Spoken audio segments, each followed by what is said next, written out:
this is Key Ideas, and I'm your host, Leela Viss. This podcast contemplates the rhythm of life as a piano teacher and music maker. Through illuminating interviews and transparent reflections, you'll feel validated, encouraged, and empowered. This is Season 3, Episode number 48. For the past 2 years, I've approached each new season of this podcast adventure with a unique theme and have even composed a new theme song. This year is no different. The key theme or word is realignment. No, I'm not talking tires. And I hope you enjoy the new opening theme music. It's called Look Up.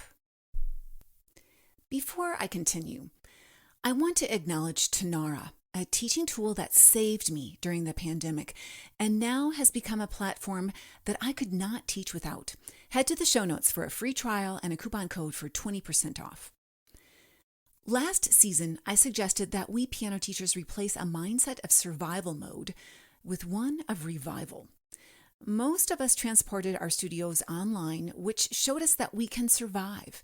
And the fact that many of us dramatically succeeded with our virtual endeavors proved to us that we could revive our careers. This summer made me realize that there is a residual third stage after survival and revival, and that stage is one of realignment. This word realignment came to me as I made plans for the summer 2022.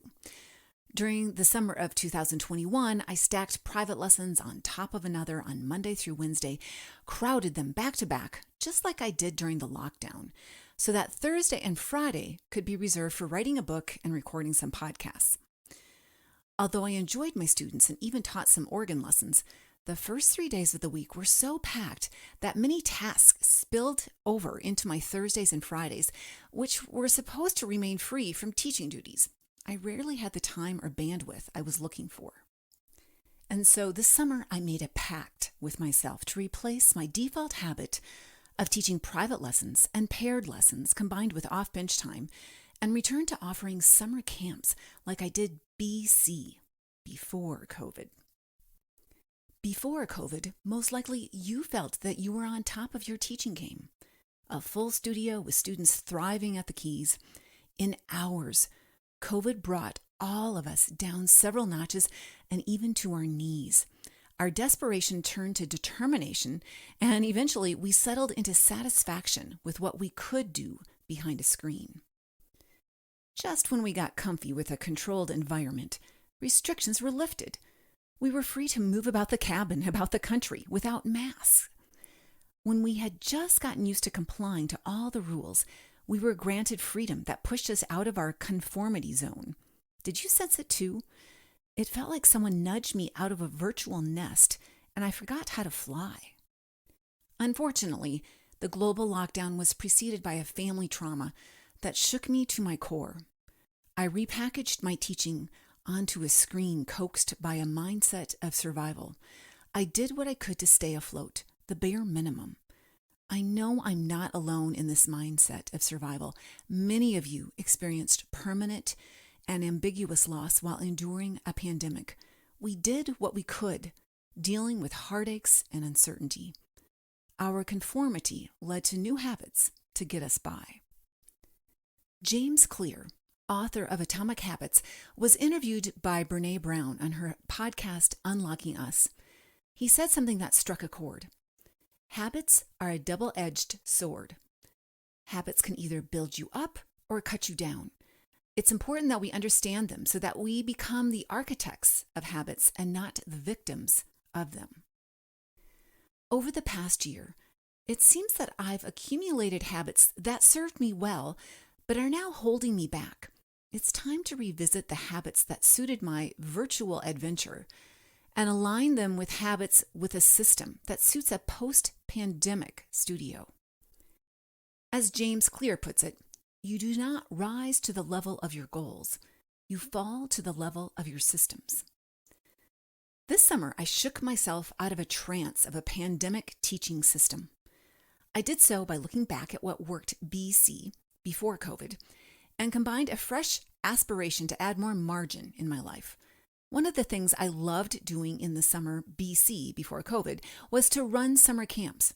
Holding summer camps means teaching multiple students and sometimes multiple levels at one time, and ultimately giving me the gift of more time. Because I turned back to my old ways and offered camps and more group lessons, I had to dig deep into my planning files. I took a complete inventory of my teaching toolbox and reinstated tools like bucket drums, cups, and boom whackers. It felt like getting back on a bike after a bad fall. I was bumped and bruised and a little rusty, but feeling exhilarated to try again. In essence, these past few months, I've been re-examining the habits etched in stone after conforming to the whims of a global shutdown. A brand new car comes with the wheels aligned, but after time, it will require a realignment so that the tires perform properly and make them last longer. When mechanics realign car wheels, they adjust the angles of the tires, which affects how they make contact with the road. What are the signs that a car may need alignment? The tires may show uneven tread wear, the vehicle may pull to the left or right, the steering wheel is off center when driving straight, and the steering wheel vibrates. Let's explore some parallels here. Has your teaching carved a path, a rut that keeps you mindlessly turning to the next page in the method book? Do you tend to steer to the left, teaching the same repertoire from year to year, or do you swing a hard right and find too much repertoire and shut down from decision fatigue?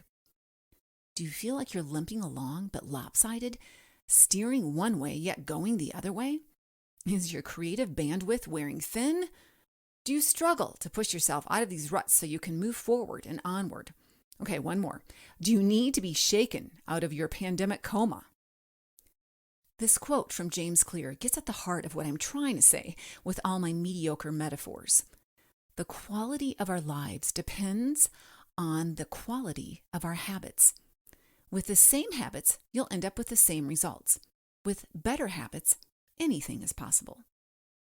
I'm not sure how to name the past habits brought on by the pandemic, but they include idling in front of a computer and sharing a screen when I used to stand and move when teaching, avoiding clever teaching tools because they seemed too complicated to work on a screen, and making the best of things despite poor Wi-Fi.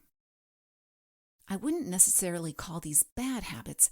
They were forced upon me, upon all of us, by a devious micromonster that gave us a successful system to power through a pandemic and make sustainable changes.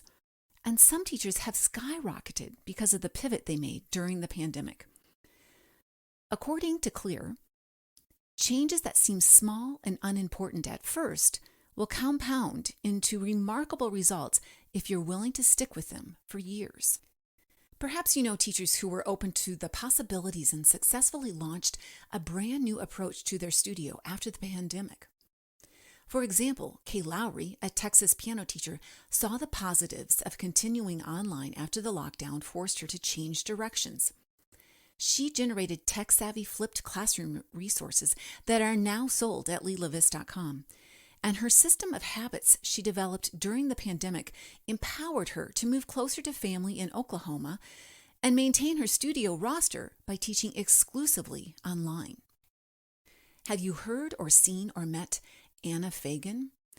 We met long ago at past national music teaching conferences, and I enjoy watching her adventures on social media. You have to check her out. After they sold their house, Anna and her husband permanently downsized, bought an RV, and now she teaches exclusively online and on the road. Her studio logo is absolutely adorable. I applaud teachers who have turned habits, some initiated by the COVID restrictions, into thriving online studios. By realigning their hopes for the future with their current skill set unexpectedly gifted to them by a pandemic, they've carved out a unique career path that no one would have dared to imagine just a few years ago. I'll always continue to teach some online lessons as I adore running a hybrid studio, but I'm eager to bust out of my pandemic automatic pilot and realign my BC or before COVID habits with my PC or post-COVID search for more margin in my schedule. Leave it to James Clear for giving some direction as I wrestled with the word realignment. In his conversation with Brene, he says that instead of setting habits around goals, We should consider shelving the goals and develop identity-based habits. In other words, instead of thinking about the result or outcome of habits, ask yourself what type of person or teacher you wish to become. At the beginning of this summer, I decided I wanted to become a teacher who worked smarter, not harder, who could manage a studio, a church job, a website, a podcast, and enjoy more margin, more space, more time.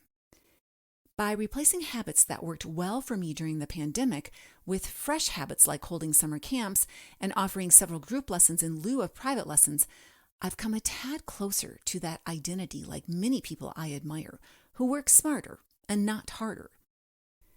As humans, we crave any tips that help us build good habits, but maybe our focus needs to shift. Perhaps we need to ask ourselves what habits we need to break this year because they drive us towards complacency, or reflect on what patterns in our lives dig a rut so deep that we veer only to the left or to the right. What systems need to be realigned to find a more straight and even path? Unfortunately, breaking up with habits is hard to do. It's because they become embedded in our brains. To be specific, they get trapped in our basal ganglia. This part of our brain works to help us develop habits so that they become automatic. According to Professor Anne Grabiel at MIT, storing habits in this part of our brain frees up space in our brain and memory to take in all the other things we encounter on a daily basis. These automatic habits may include riding a bicycle, driving a car, or brushing your teeth, and I'll add turning to the next page in the same method book. This is the same region that can develop unwanted or unhealthy habits like eating disorders, anxiety, depression, and addictions. My guess is that this part of the brain is where we've stored our pandemic or perhaps our long-term teaching habits. We teach a certain way because that's how we've always done it. It's like we push the automatic pilot button to reserve fuel. So I've recounted stories of a few teachers and those of my own, but what about you? What do you wrestle with right now? Do you feel the nudge to break out of the barbed wire fence of COVID and branch out into the teacher, the identity you remember being BC before COVID? And if so, what habits do you want to keep and which ones need to be replaced or updated? Do you default to the automatic pilot button too often? What actions will it take to realign your aspirations with your skills? Again, here are wise words from James Clear. Every action you take is a vote for the type of person you wish to become. No single instance will transform your beliefs, but as the votes build up, so does the evidence of your new identity. To help you get a clearer understanding of how to cast votes for the type of person you'd like to become and to build identity-based habits, here are some examples. First, back to my experience of the last 2 summers. It was obvious that I did not want to have another hectic summer schedule, and I craved more margin, more space to write and compose. But it would have been easier to keep with private lessons instead of playing calendar tag as I matched students' schedules. It would have been a breeze to plan private lessons, as group lesson plans require much more brain space. By breaking the chain, by responding differently to summer lessons, and pushing through the hard parts of organizing groups, I came closer to the identity I covet and was rewarded with 2 things. First, I got more margin in my schedule because of less teaching time. And second, thrilled parents, as their kiddos absolutely adored the group setting. Another example, I attended Group Illuminated, a virtual conference devoted to group teaching held back in July. And because of it, I'm on fire to teach several groups coming up in the fall. One of the presenters and a rising star in the group teaching industry, Mindy Rawlinson, stated that she changed her mindset when she began teaching in groups. Instead of expecting students to practice, she expected that they would not practice and planned her lessons accordingly. For those who did practice, it was easy for her to assign extra work. By realigning her expectations to reality, she made things a lot easier on herself. And while we are on the subject of expectations, this quote by David Kessler sticks with me. Expectations are resentments under construction. I strongly believe that some teachers hold too many expectations of their students and their parents and end up resenting them. That will drive your business into the ditch. Remember, the goal is to serve and retain your customers. When you habitually set expectations that are impossible to reach, it can mean disappointment for you and your students down the road. Before I carry on, here's graphic designer and piano teacher Andrea West to tell us about one of her best-selling teaching tools at lilavis.com. Hi, Andrea West here, piano teacher and graphic designer. Are you starting any new students this fall? And when you introduce your keyboard geography, do you find it can take them a while to learn where the notes are? I do. And to make it fun and accessible for my students, and to ensure they don't forget what they've learned when they leave the studio at the end of the lesson, I created color-coded animal note houses. And they come as two houses. There's a CDE and an FGAB. And all you need to do is print them, and I laminate mine to make them sturdy and durable, and then they stand up behind the keys on your piano or keyboard. I find that students love to match them up and put them in the correct spots, especially the little guys. I can easily direct them to play specific notes, and the best part is you can print as many as you need and then send a few houses home with your student to use during their home practice. These are perfect for your Welcome to Piano binders for first-time students and can be purchased on Lila's website. Use coupon code BACKTOPIANO, all one word, for a special discount good until September 30th. Oh, my students adore those animal houses. And speaking of students, let's put ourselves in the shoes of our students who too have endured a pandemic. That already gives them extra credit. When they come back to lessons after a break, most likely they have pushed that automatic pilot button of no practice. Instead of retraining our students to develop practice habits, perhaps we need to empathize with them and realize that they might have to break a habit in order to instill a new one. Maybe they are used to watching a favorite TV show while they enjoy an after-school snack. No wonder why they don't want to practice. How can we expect them to sneak in a new habit into a routine that was just fine the way it was? According to Dave Stewart Jr., a popular writer on literacy, motivation, and the inner work of teaching, this is a crucial time for us teachers to do two specific things. The first is to celebrate the fact that they came back to our bench for another year and bubble over with enthusiasm for what we teach. Come on, we teach the best subject in the world. Let's get excited about it. And second, we must show a generosity of spirit and give our students whatever they need to make them successful.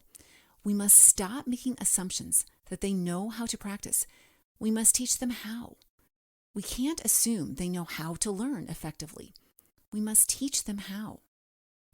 So, instead of goal setting for the year or for the month, consider discussing with your students what kind of practicer they identify with.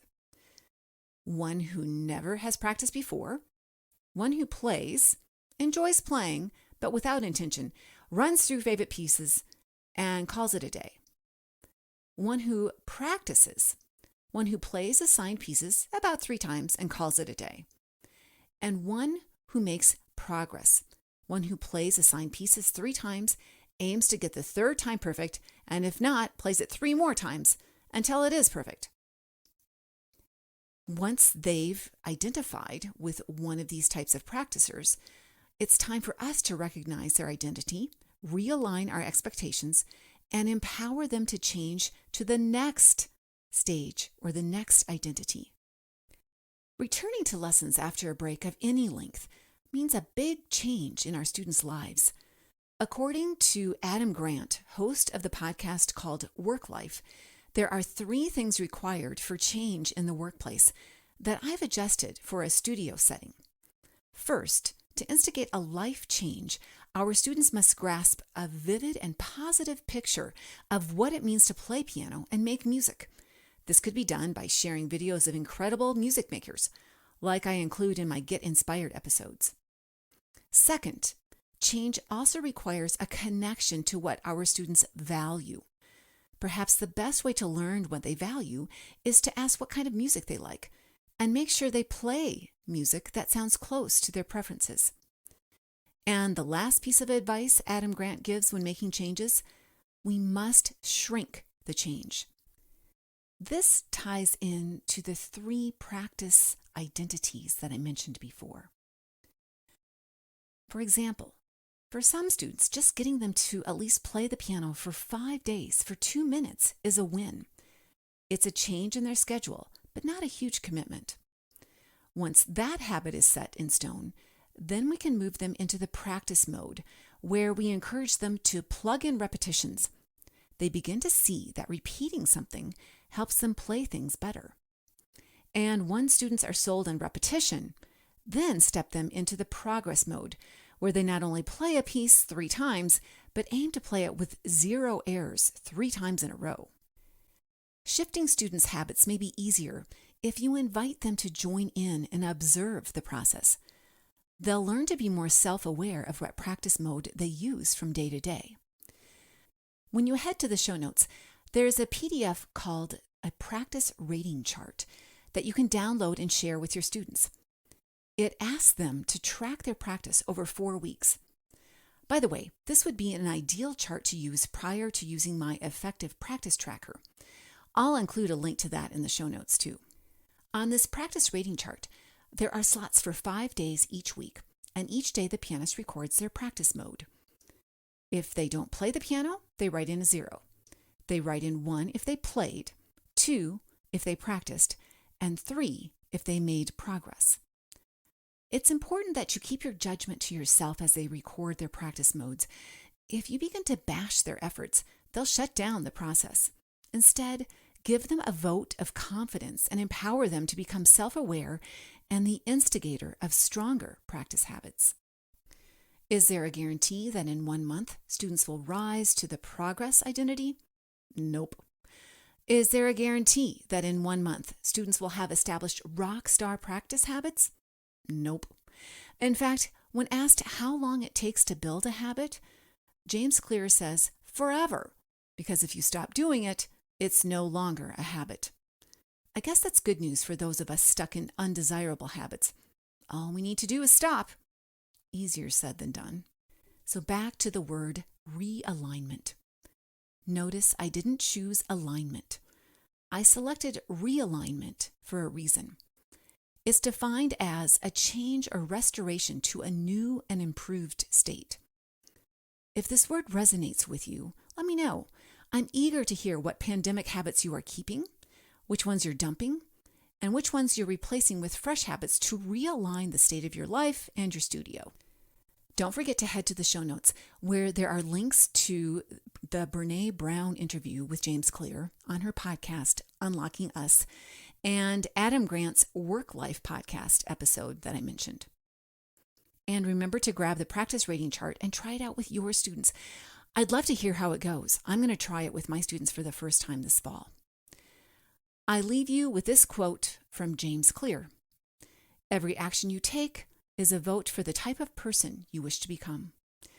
I'm Leela Viss. See you in the trenches, and remember, I'm voting for you.